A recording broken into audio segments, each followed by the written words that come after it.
Hello மகளே! இன்னைக்கு சண்டேவோட vlog தான் நீங்க பார்த்துட்ருக்கீங்க. இன்னைக்கு நான் ஃபுல்லாவே ரெஸ்ட் மோட்ல தான் இருந்தேன். பயங்கர பீஸ்ஃபுல்லா போணுச்சு இன்னைக்கு டேவும். நேத்திக்கே மீன் குழம்பு வச்சதுனால இன்னைக்கு எனக்கு ஒர்க் ரொம்பவே சிம்பிள் ஆயிருச்சு. காலையில எந்திரிச்சு குழம்ப சூடு பண்ணி வச்சுட்டு, சாப்பாடு செஞ்சுட்டு, காலையிலே துணியும் துவைச்சுட்டேன். ஸோ ஆல்மோஸ்ட் ஒரு 10 to 11க்குள்ளலாம் என்னோட ஒர்க் எல்லாத்தையுமே கம்ப்ளீட் பண்ணிட்டேன்.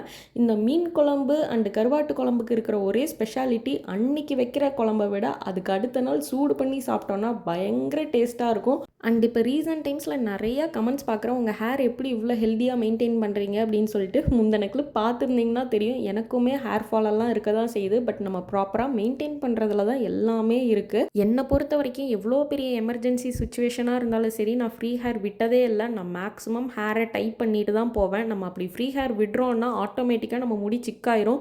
அடுத்த நாள் தலை சீவும் போது கம்பல்சரி ஹேர் ஃபால் இருக்க தான் செய்யும். அதுக்கு நம்மளால் ஒன்றுமே பண்ண முடியாது. வீக்லி ட்வைஸ் ஹேர் பாத் எடுங்க, ரெகுலராக ஆயில் அப்ளை பண்ணுங்கள், ஹேரை டைப் பண்ணுங்கள். அப்படி பண்ணிட்டாலே ஹேர் ஃபால்லேருந்து நம்ம எஸ்கேப் ஆயிடலாம்.